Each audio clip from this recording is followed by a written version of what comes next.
Hello, everyone, and welcome back to the channel today on History Speaks. I'm absolutely delighted to welcome a man without a shadow of a doubt is one of the most foremost historians in the country, and I'm thrilled to welcome Nathen Amin to today's conversation.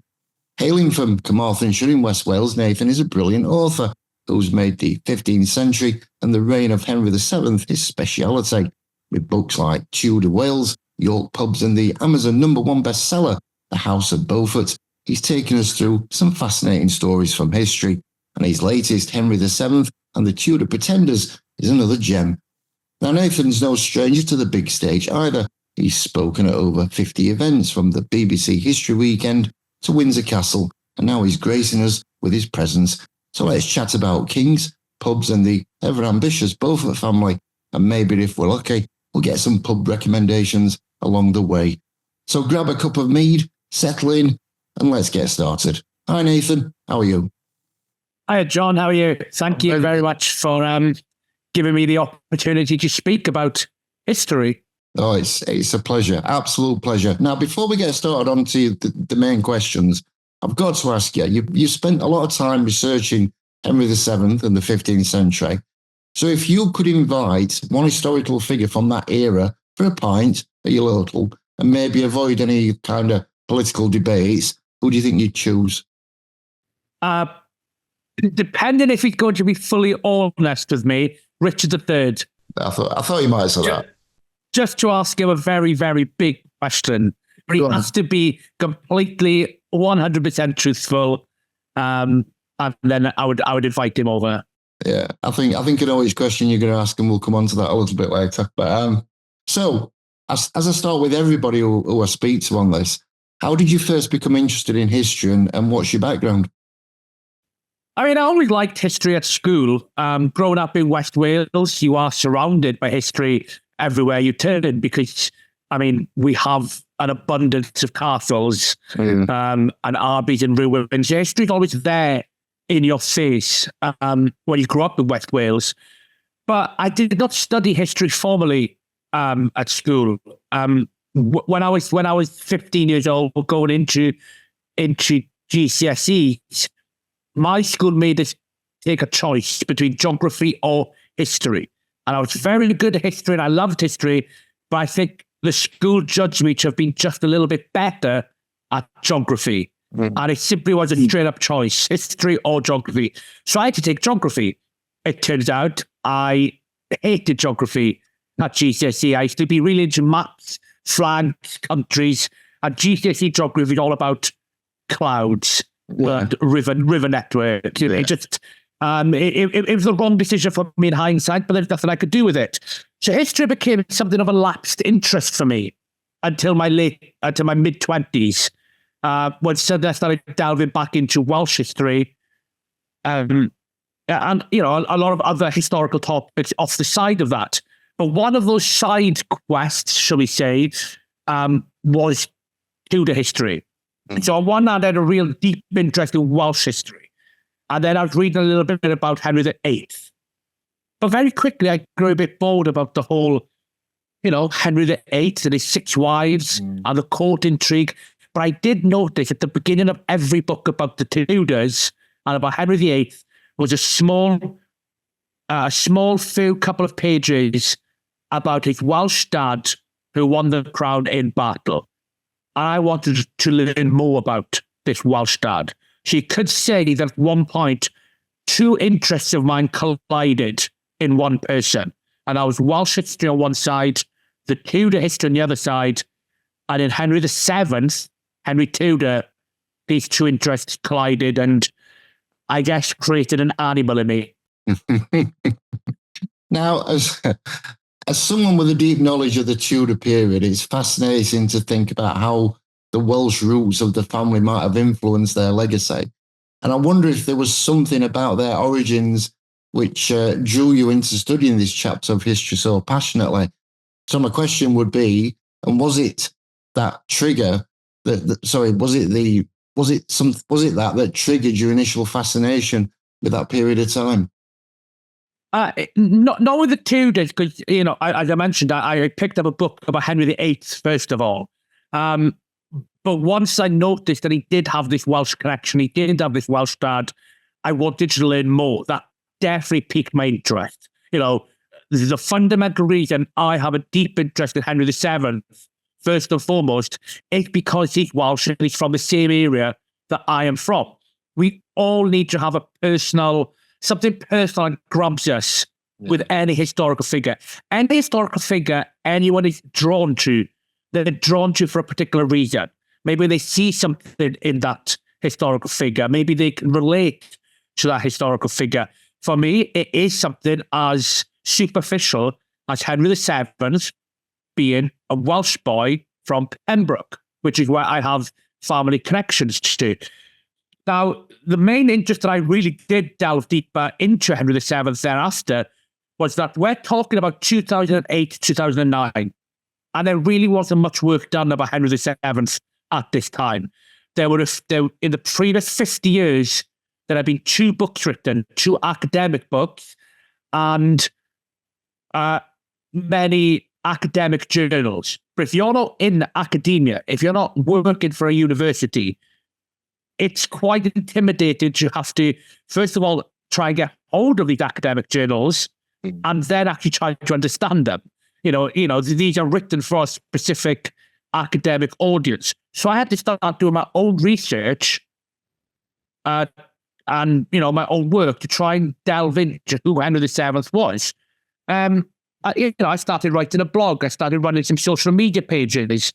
And it turns out there were quite a lot of other people out there who had an interest in Henry VII as well. They just didn't know where to go to learn more.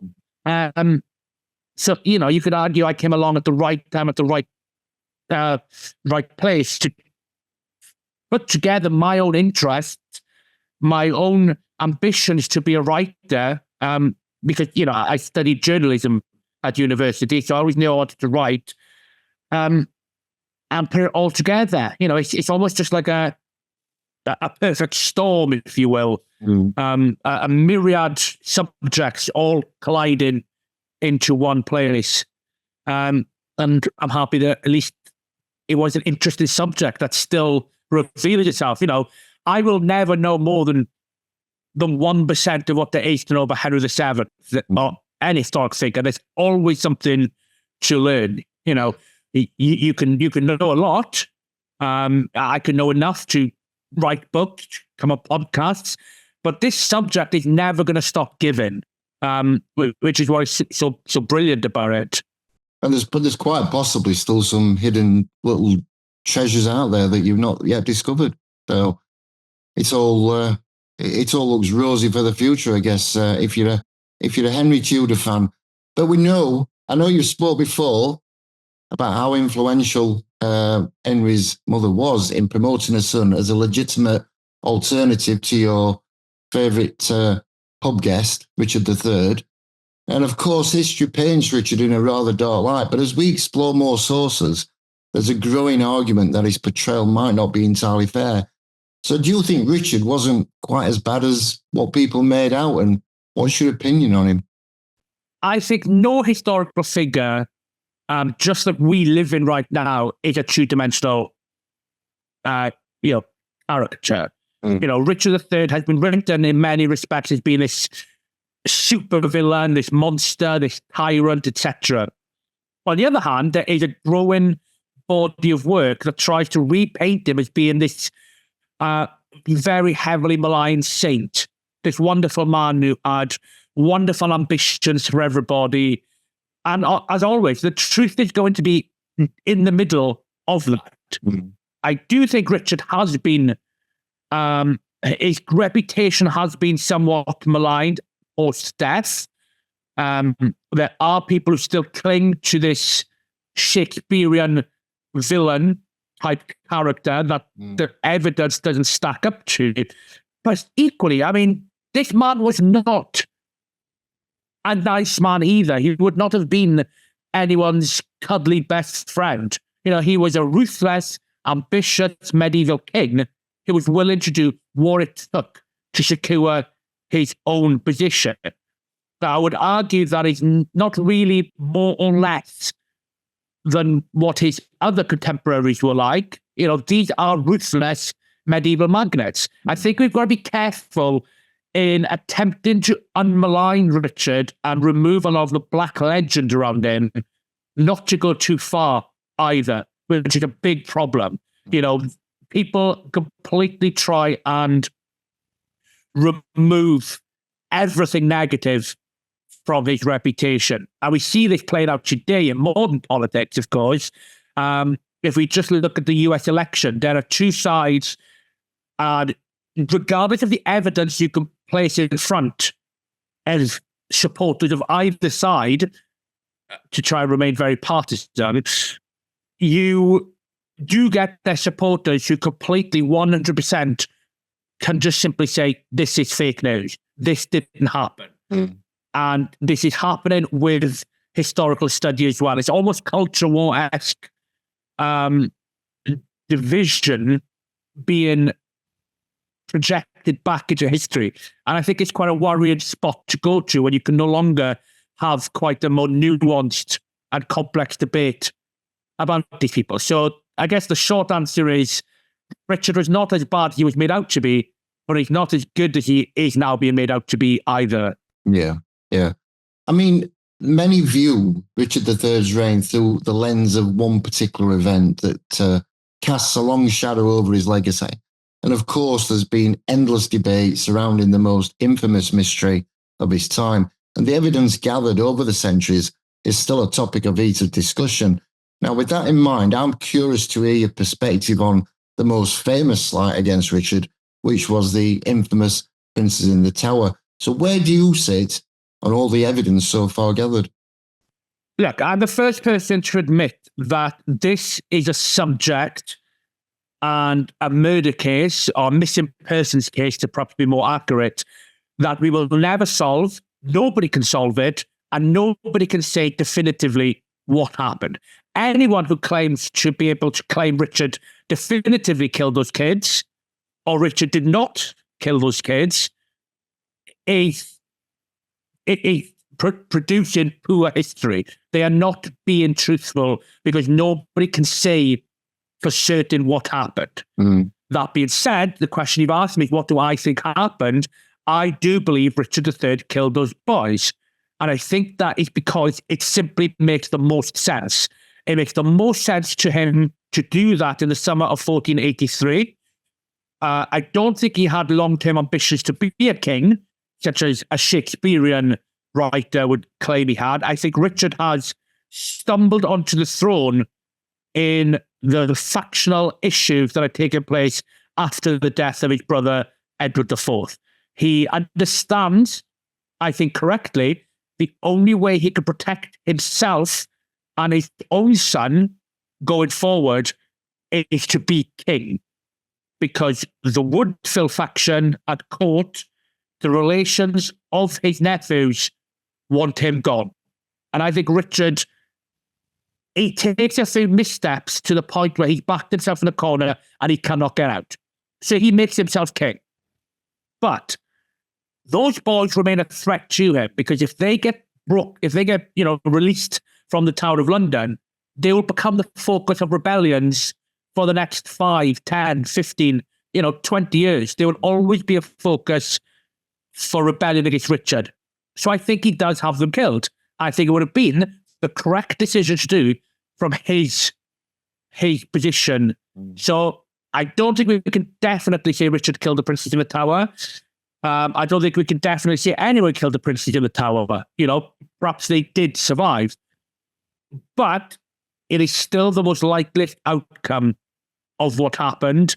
And all of the outcomes, there are issues with every theory that just don't quite hold up. And, again, we are living in quite a conspiratorial age. People do look for, the obvious answer is no longer the likeliest answer for many people. They're looking for things, what is plan F? What is plan G? Maybe that is the case. And, this is where we get into quite silly theories, like Margaret Beaufort killed the princes in the Tower, for example. So no, I think Richard III killed the princes in the Tower. It's unprovable. it just simply makes the most sense. And if he hadn't had them killed, well, that makes him quite a stupid, naive politician, which is the one thing he definitely wasn't. It is very interesting, and it is a debate that will probably go on for the next 50, 100, 200 years. Who knows? It's just going to go on and on and on. Going back to Henry Tudor, then, the Battle of Bosworth Field stands as a pivotal moment in English history, not only as the last time a king claimed the throne through battle, but also for its lasting impact on the Tudor dynasty. So as we consider Henry's rise to power, it makes me wonder about his journey to that day. Do you think Henry was preparing himself, or did he have it thrust upon him by others? A mixture of both, really. Now, the first thing we have to remove is this concept that Margaret Beaufort, his mother, had planned for her son to be king all of his life. This is something that stems from fiction work written in the last 20 years, but has almost become taken as a fact by people who read about this period, and it's nonsense. There is no evidence whatsoever that Henry Tudor ever was being put forward to become a king of England before Richard III became king. Henry Tudor's own rise to the throne begins when Richard becomes king. And the reason for that is Richard becomes king and he splits the House of York. There are half of the House of York who are not happy with Richard III becoming king. They view him as a usurper. They view him as having taken the rightful place of the princes in the Tower. But those princes in the Tower have now gone missing, and many people believe them to be dead. So these rebels have got to find somebody else. The person they find first is the Duke of Buckingham. The Duke of Buckingham leads a rebellion against Richard in the summer of 1483, but he gets himself caught and he gets himself executed. So by November 1483, this is, 4 or 5 months into Richard III's reign, these rebels who have survived this rebellion now look for anybody to become king. And suddenly they look at Henry Tudor. And the deal is made on Christmas Day 1483 that Henry Tudor, if he marries Elizabeth of York, these rebels will support him to become king. So first and foremost, Henry Tudor, the earliest we can say Henry Tudor is proposed as the King of England is Christmas 1483. Now that deal to make him a king by marrying him to Elizabeth of York, that was made by his mother, Margaret Beaufort. So in many ways, yes, it has been thrust on Henry a little bit, by other people colluding and rebelling and proposing him to become a king. But he does step forward and he does accept this challenge. Because at this point, he's been abroad in exile for 14 years. He has nothing going for him. He's 28 years old. He's got no wife. He's got no kids. He's got no lands. He's away from his home. He's away from his mother. I think he just says, yes, why not? Let's go for it. Nobody expected him to actually go ahead and win the crown. So it's very interesting, this concept of how he got reimagined as a king of England, how he got, how his English ancestry was suddenly repurposed to make him a much more of a kingly type figure than perhaps he had been. But the one thing that did help during this period was his Welsh side. So the Welsh side didn't give him any claim to the English throne, of course, but in Wales, he was started to be championed as the son of prophecy. And the son of prophecy is this Welsh concept that one day a Messiah would come back and liberate the people from tyranny. And he starts to use that himself as propaganda to really amplify his status, because his claim to the throne is not great, but son of prophecy sounds a lot better if you start to mix that in to all of the propaganda, the dynastic propaganda that's taking place. But I think Richard III took the crown and he opened the door to the idea that someone like Henry Tudor could walk straight through. That's all Richard's own making. It's interesting. It's really interesting listening to what you're talking about there. Let's explore the early part of Henry's reign. It's clear that his policies and actions have left a significant imprint on the country. Looking back over those 24 years, his leadership certainly shaped the course of England in various ways. So with all that in mind, I'm curious about the lasting effects of his reign. So in that period of time when he was in charge, what do you think he brought to the country? I think the first thing we need to get removed is this idea that, again, Shakespeare shaped a lot of our public consciousness. People generally take their history to this day from what Shakespeare wrote, even though he was just a playwright. Shakespeare famously wrote that by Henry VII becoming king and marrying Elizabeth of York, he ended the wars. He married Elizabeth of York, he united the two houses together, and he ended war. And England was returned to peace and prosperity forever. Absolute nonsense. Henry becoming king, the wars did not end. In fact, 2 years after Bosworth, he had to fight another battle to keep his crown at Stoke Field. We know that throughout Henry's reign, there were various pretenders who came along to challenge him.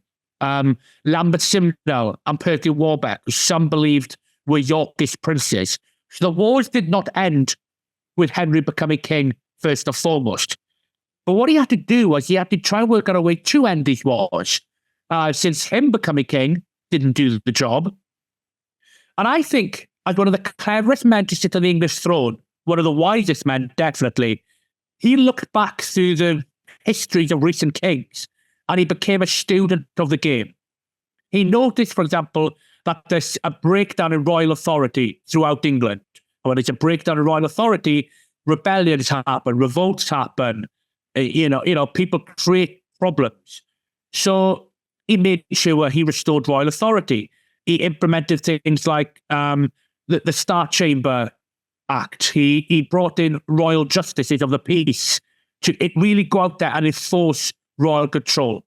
Secondly, he realized the nobles were out of order. Too many overmighty nobles were influencing national decisions. Throughout the Wars of the Roses, we had Richard III himself, who was able to become king. We had the House of York. We had Warwick the Kingmaker, the Duke of Buckingham. Powerful men who were able to almost overcome the king. So Henry decides, I'm going to weaken the nobility. And he does that by banning private armies. He does that by taking their money. He takes a lot of money from the nobility and he makes himself richer. By making himself richer, he's becoming insuperable. So that's what Henry does. Previous kings have tried to rule through fear. They've been toppled. If you rule too much through fear, you become a tyrant and you get killed. Look what happened to Richard III. If you're not a good king, if you're not paying attention and really making life better for your people through things like royal authority, you're going to get toppled, like Henry VI, who was a weak ruler, who let the nobles overrun him. But Henry studied the game and he worked out how, bit by bit, to try and fix the issues that he had. Henry's greatest legacy was by doing all of this, he was able to reign for 24 years. It wasn't an easy reign. And I don't think when he became king, many people would have given him more than a year. But he managed to cling on for 24 years. And by clinging on to power, when he dies in 1509, he leaves behind a 17-year-old son. And that is the new Henry VIII. This is the first peaceful transfer of power from father to son in 87 years. This is how Henry ends the Wars of the Roses. He passes the crown on to a son who is beloved by everybody, who is popular with everybody, and is the very embodiment of both the houses of York and Lancaster. So that's what Henry VII's greatest achievement was, ironically. It's dying at the right time and being able to give a crown to his son. If he had died just a couple of years earlier, then that son would still be a boy, and that son might have been the next Prince in the Tower. So that's Henry's greatest achievement. That's actually, you've just gone slightly into my next question there, because I was going to say, as we look into Henry's reign and its aftermath, it's interesting to consider like the broader reactions to the changes in leadership. And I was wondering how stable things truly were during this time, especially, as you said, Henry VIII came to the throne. So when Henry died, and there was this obvious transition, was there parts of that still didn't sit right with the people? Or by that time, do you think the main threats had passed? I think based on what we know, in 1509, it was over. Henry VIII was hugely popular with all sides. But about 4 or 5 years earlier, Henry VII was ill. And there was rumors in Calais, his spies reported that people are talking about who is going to be the next king. And they mentioned various other people. They mentioned the Duke of Buckingham. They mentioned one of the De La Pole brothers. Both of these people had royal ancestry. But nobody was mentioning young Prince Henry Tudor. So if Henry died at that point, Henry VII, then all bets are off. The wars would simply restart. But by the time we get to 1509, young Henry, Prince Henry, the new Henry VIII, he is 17. He is a monster of a man already. You know, they talk about him being, over 6 foot. He looked like an English international rugby player. He was a strapping fellow who just commanded respect already amongst the court party. And I think everybody realized that this 17-year-old boy, he's the one. We're going to follow him. So I think it's a case of, again, Henry VII died at the right time and cleared the way for Henry VIII to go on and pick up the baton and run with it. And he did. I mean, we all know how Henry VIII's story ends. For the first decade of his reign, he was hugely popular with the English people. It really was something of a golden age for England. And it's remarkable that this was the first transfer of power in 87 years. So, Nathan, as peace settled over England, there seemed to be a strategic turning point in uniting the divided kingdom. Some have argued that the key to this unity lay in a particular event involving both York and Lancaster houses. So when peace came, do you think Henry Tudor played his trump card in bringing both those houses together with his marriage to Elizabeth of York? I think the easy answer to that is yes. First and foremost, Henry VII, he had to marry Elizabeth of York once on the throne of England. But I think that the reasons and the scenario around all of this is also very misunderstood. A lot of people think that Henry had to marry Elizabeth because his claim was so weak. He needed to rule through her claim. And that's not really necessarily the case. As always in history, things are a lot more complex and a lot more detailed than what people would have them to be. Henry becomes king on the 22nd of August, 1485, and he is crowned on the 30th of October. 1 week later, the 7th of November, Parliament opens and it reads out Henry's new royal title. And what Parliament agreed to is that forevermore, Henry VII is King of England, essentially through an act of conquest. He has been given the divine right to rule because he's won on the battlefield. God has judged him to be the rightful king. And going forward, the king can only ever be from Henry's own line. Now, that's not Henry and Elizabeth's line. That is just Henry's line. And in fact, that remains the case. Every monarch after Henry VII to this present day has been a direct descendant of Henry VII. So first and foremost, in November 1485, 3 months after becoming king, Henry is created king and accepted as king by Parliament, and he is the king, nobody else. So this idea that Henry could only rule through his wife's claim is actually incorrect. He didn't have to marry his wife thereafter. He was already king. So that was all squared away. But there's real politics at play here. Yes, Henry was the king and he was accepted as king, But the reason he had got support from these Yorkist rebels in the first place was that promise that he would marry Elizabeth. If he now turned back on that promise, then why would these rebels continue to support him?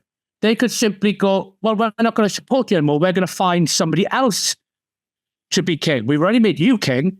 We can make somebody else be king. So Henry knew he had to marry Elizabeth to keep these people supporting him. That was why the marriage was important and it was strategic for him. But it also built into his own idea of what image he wanted to project to the people. He did want to project an image of peace and prosperity and security. And the only way he could do that was by marrying Elizabeth of York. So all these different factors come into play, and we always come to the same answer. Henry, for various reasons, had to marry Elizabeth of York. And the one thing that I think we do need to settle is this creeping idea that's grown recently by supporters of Richard III, that Henry delayed marrying Elizabeth. And that's not true at all.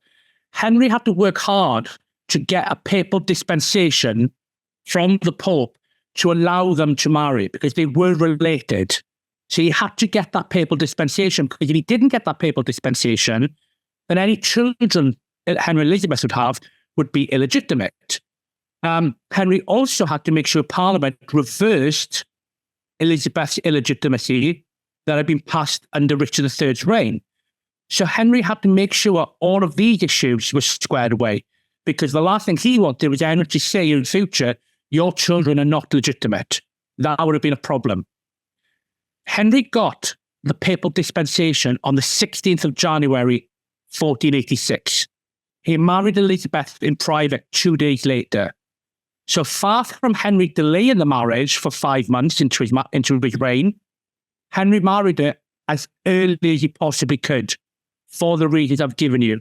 He had to marry her to keep the support binded to him. It was nothing to do with his claim to be king.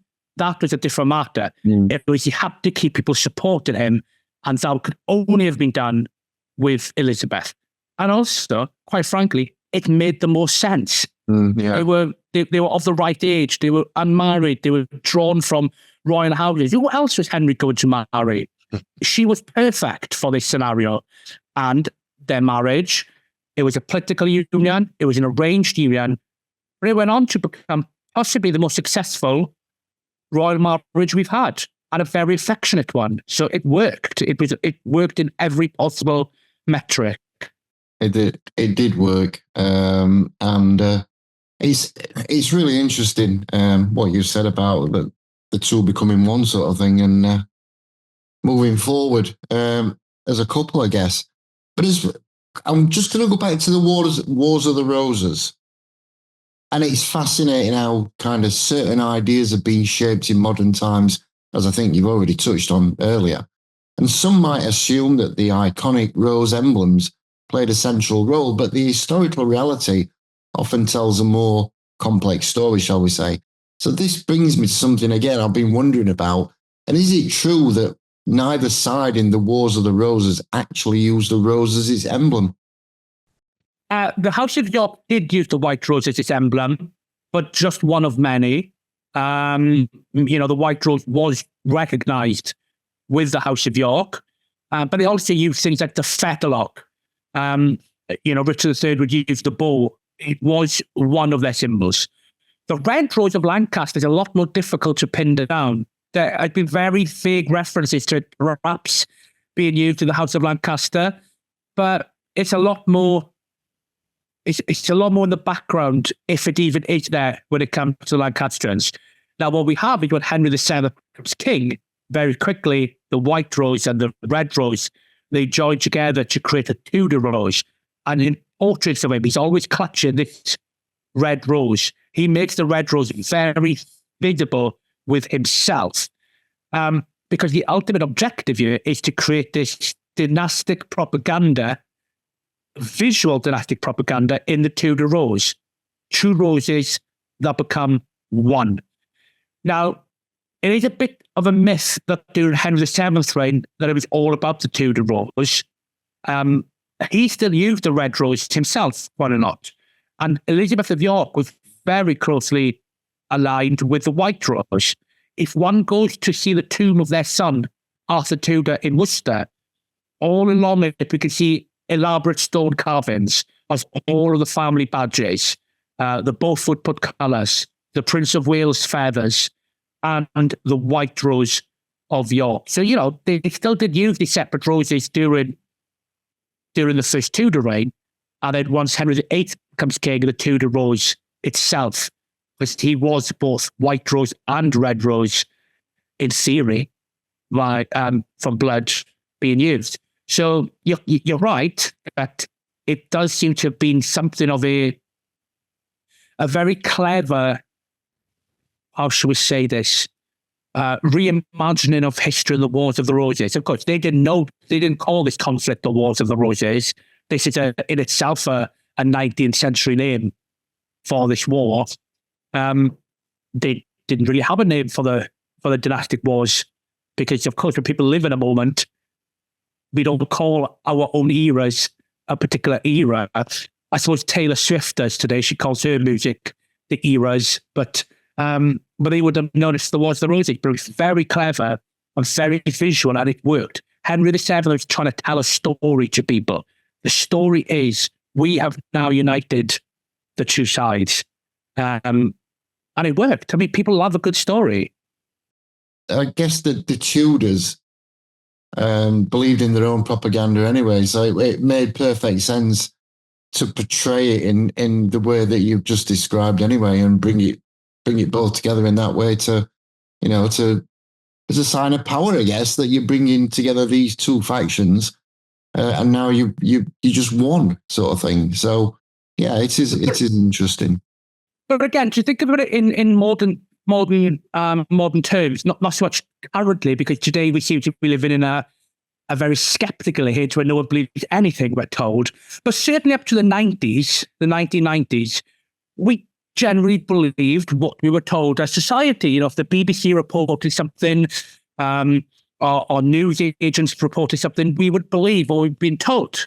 And that was a narrative, and that was a story that perhaps your government wanted to put out. Now, take that back 500 years when, the world is a lot slower, news is a lot slower, there would have been a lot less